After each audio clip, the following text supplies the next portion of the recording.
Ustadz, apa yang menyebabkan sholat seorang hamba tak diterima oleh Allah?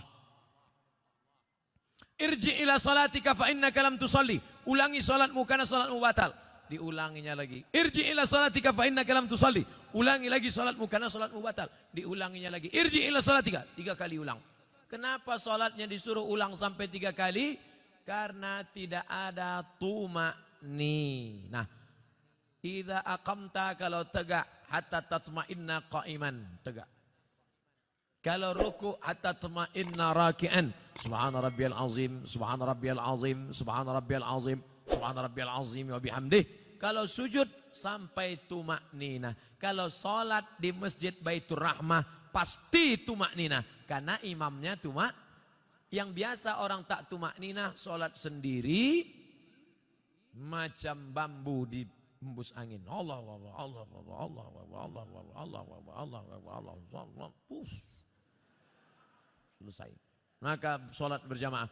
Alhamdulillah adik-adik mahasiswa-mahasiswi Baitur Rahmah pasti sholatnya ada tumaknina karena sholat berjamaah bersama imam. 2 yang menyebabkan sholat batal.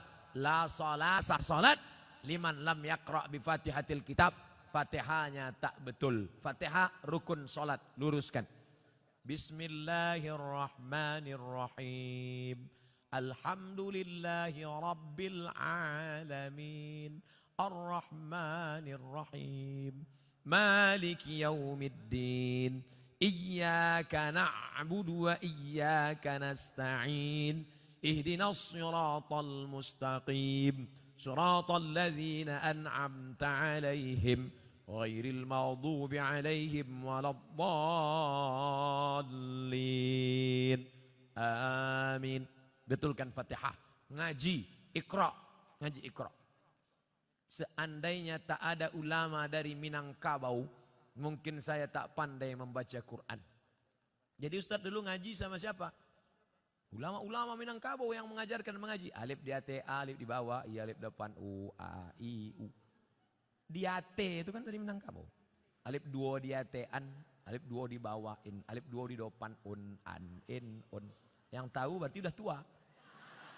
Anak-anak kini tidak tahu itu lah. Apo guru mengaji nan kini bukan dari Minangkabau tapi dari Yogyakarta. Jenenge sopo? Kiai Haji As'ad Humam. A bataba batata batata batasa basaba. Yang dulu hampir seluruh Sumatera itu guru dari Minangkabau. Alif di atas a, alif 2 di atas an. Mengalir pahalanya. Jangan sampai Fatihah tak betul. Apa kiat hijrah? Bagaimana cara agar kita tetap istiqamah? Yang pertama selalu pergi ke rumah sakit. Balik dari sini, jangan pulang ke rumah, pergi ke rumah sakit. Nanti kalau security nanya, mau kemana mbak? Mau nengok orang sakit di rumah sakit. Mau ruangan berapa? Sadonan di siko ingin ambo calia.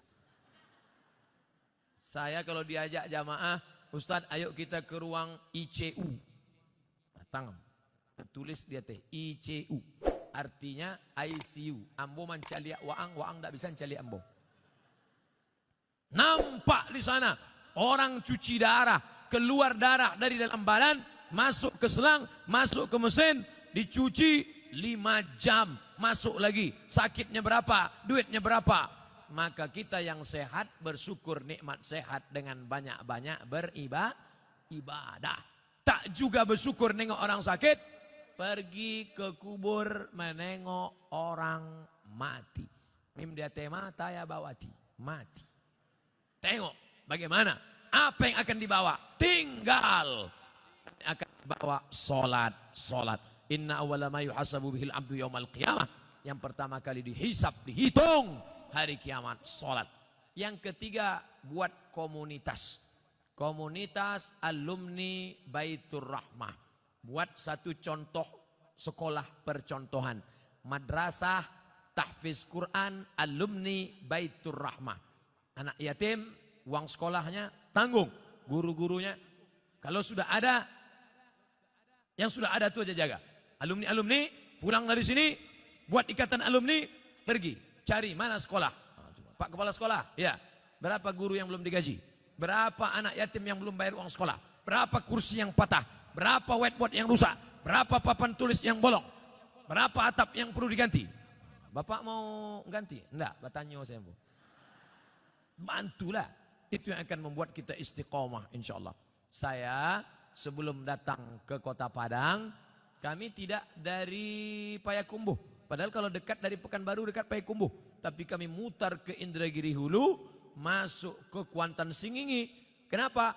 Karena menyalurkan dana untuk mendirikan madrasah ibtidaiyah di suku terasing di dalam hutan. Itulah yang akan menolong di hadapan Allah Subhanahu wa taala. Nah, jadi adik-adik, kawan-kawan, sahabat-sahabat, buat komunitas. Saya banyak ceramah ke tempat-tempat bertemu dengan komunitas. Ustaz Somad, kami dari komunitas. Apa namanya? Komunitas Jombloan Sejati. Ustaz, kami dari komunitas. Apa namanya? Komunitas Pensiunan Perusahaan Minyak. Ini apa? Komunitas mantan tatu-tatu. Isinya orang nan batatu saja. Waduh, tatunya ular kobra. Setelah tua, ketek. Jadi cacing pita. Mantap. Ustadz, kami komunitas. Nama komunitasnya? Komunitas Pejuang Subuh. Tertulis di bawah. Pejuang Subuh. Zuhur ndak tiba. Komunitas Pejuang Subuh. Zuhur kemana? Tidak tahu zuhur. Masjid lain Pak Ustaz. Bagaimana caranya supaya kita tidak tergolong ke istidraj? Kok istidraj itu ngeri. Istidraj itu bahasa singkatnya tasase di jalan nan lurui. Banyak orang sesat di jalan berbelok. Tapi ini enggak. Sesat di jalan yang lurus. Nampaknya dia lurus. Tapi sebenarnya sedang sesat. Na'udzubillah. Banyak hartanya. Mewah hidupnya. Tapi ternyata sedang dimainkan Allah Ta'ala dengan istidraj. Kita banyak salah sangka. Ustadz, saya dulu sebelum pengajian hidup saya enak Pak Ustadz. Tapi setelah dengar pengajian Ustadz, begitu pulang helm basah. Begitu pulang motor hilang. Begitu pulang anak sakit. Sesungguhnya Allah sudah sayang kepada engkau. Dihapusnya dosa-dosamu. Amin. Yang paling mengerikan adalah sholat tak pernah, puasa tak pernah, sedekah tak pernah. Tapi hidupnya lancar-lancar saja. Itu namanya istidraj. Tetangga saya Pak Ustadz tak pakai jilbab, sholat tak pernah, puasa tak pernah, hidupnya lancar, rumahnya besar, mobilnya besar, bininya besar.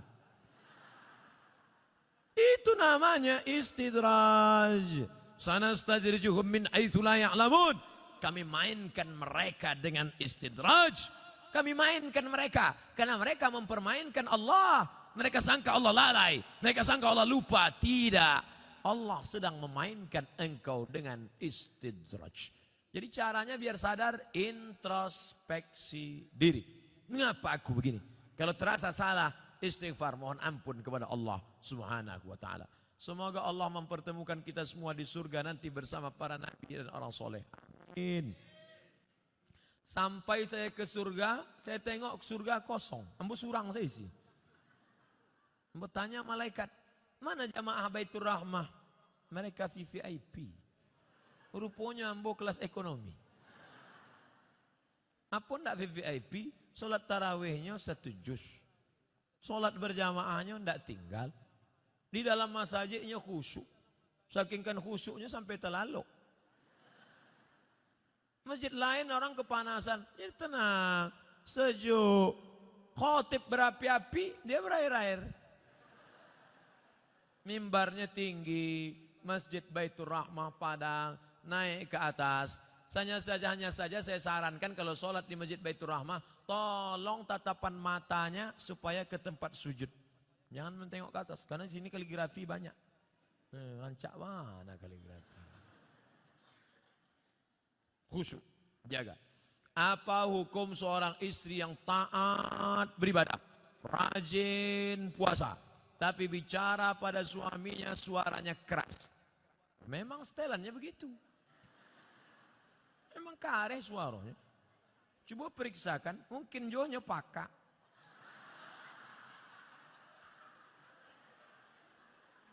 Mungkin ini orang gunung. Orang gunung itu suara keras. Beda sama orang Sunda. Kalau orang Sunda, Mas, hujan. Orang Sunda kalau ngasih tahu suaminya hujan, hujan. Lah basah kain baru. Tapi sampai lain enggak. Hujan, hujan, hujan, hujan. Nah, jadi jangan serta-merta kalau kareh melawan. Ternyata dia tidak peka, ternyata dia bukan orang gunung, tapi dia melawan. Maka mengatasi istri melawan ada 5 langkah. Yang pertama, fa'izuhun, kasih nasihat. Adinda, come here, sikos sebentar. Janganlah kareh-kareh bersuara. Sakit hati denai. Memang itu setelannya. Fa'izuhun, kasih nasihat tak sempat. Tak mempan kasih nasihat. Wahjuruhunna fil madaji. Kalau tidak berubah, apa boleh buat? Wahjuruhunna fil madaji, pisah tempat tidur. Karena kamu tak juga berubah, kita pisah tempat tidur sebulan. Memang itulah dan ditunggu-tunggu. Nasihat, tidak nyodanga. Ancaman pisah tempat tidur, malah dia berkata itu yang kutunggu. Nan ketiga, wadribuhun. Ada jenis perempuan dipukul baru dia berubah. Wadribuhun. Karena tak juga berubah, begitu mau ditempeleng, difotonya. Di-uploadnya ke Instagram. Teganya. Tak bisa.